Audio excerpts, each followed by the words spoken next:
Hi there, this is Jen, and thank you for joining me today. Today I am doing a second design team project for the month of May for the Not Too Shabby Shop using this super adorable stamp set by Gerda Steiner Designs, and it's called Happy Bee Day. The stamp set is available now in Jamie's shop, and if you would like a 10% discount, the code is N2S10. Some restrictions apply, but if you want to head on over to the shop, you can check out the link in my description below. So this card was supposed to be like a single card. I wasn't planning on doing a multiple card video, but I created one thing and I didn't like it together, and so I created another to fix that, and then I created another to fix the other one. So that's kind of how this video worked out. But I started out with taking just a circle that I had as a piece of scrap, and I made a circle with my pencil on my paper. And what I'm going to do is I'm taking these VersaFine Clear inks, which are some beautiful permanent vibrant pigment inks, which I really love, but I don't use them often. So basically all I'm doing is making a circle with these flowers from the stamp set. And I am using my Mission Jello, I never know if I'm saying that right, watercolors to color up these. So I just did a light wash, and then I went back over with the same color a little bit darker. And so my idea behind this card was to make the rainbow of flowers and then put the bee in the middle on a wobbler with some googly eyes. And then I colored up this bee, and I really love the colors together, the gray and the blue, but I didn't think it looked well against the rainbow background. And so I asked in the design team group for Not Too Shabby what they thought. And one of those suggestions was to have the bee be yellow. And so I went ahead and I colored another bee, and I think it looks much better than the other one, at least for this card. And so I add some googly eyes with some sticky dots and put those on the little bee. And then I'm going to take the action wobbler and attach that to the die cut as well. And then I will attach that to my card. I also did add splatters for every color that I painted those flowers. So I went ahead and splattered that, and then under the bee is a Kaisercraft die, and for whatever reason Kaisercraft products in general, they don't stay out there very long, and so I will go ahead and leave a link below, but I don't know if that's still available. But I really like how this turned out, much better with this color than the others. So thank you so much, design team members. I super appreciate it. For this next card, this was going to be the replacement, and I was just going to make this card and forget about the first one.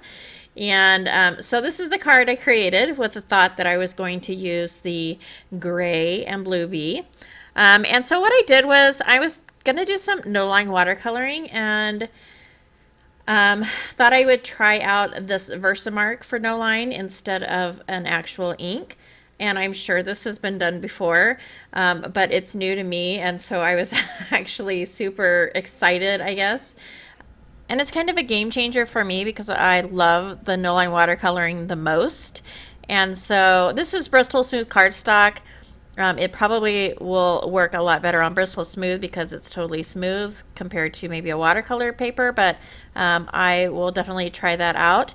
It just works really good, and I don't know if it works well because my stamp is slightly dirty and it's kind of leaving the residue from the ink, or if it's because my Versamark actual ink pad is a little bit dirty, and that's what's creating the look.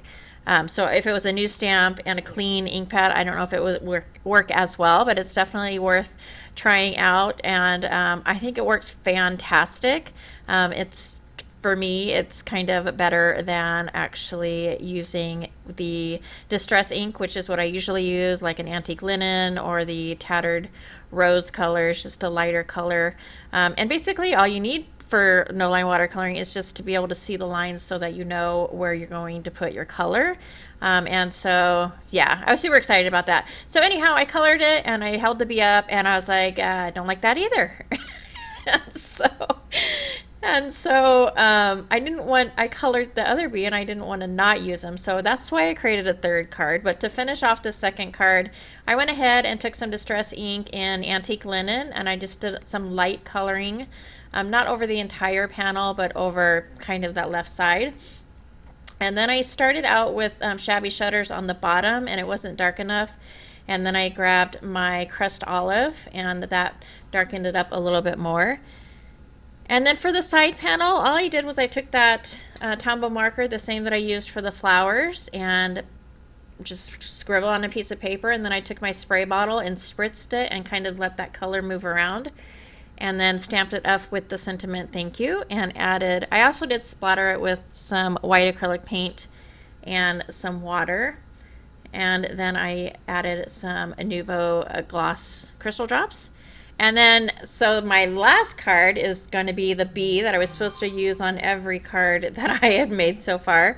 And then I didn't want him to be alone, so I created another bee and colored another bee. And so this one was pretty quick though. All I did was I took a piece of pattern paper from my stash and a die from my stash and cut that center piece out. And then I'm going to go ahead and ink up the little heart with the dashed heart in my VersaFine black. And then I'll attach both of the little bees and the sentiment from the stamp set, which says, "Have a beautiful day." Beautiful day. And then to finish it off, I added a few enamel dots, and that will complete that card and the series of 3 for this video. Thank you so much for joining me. If you liked this video or found it informative, please go ahead and give me a thumbs up. Don't forget to check out Jamie's shop if you're interested in this stamp set. Have a wonderful day. Thank you so much for joining me, and I'll catch you next time.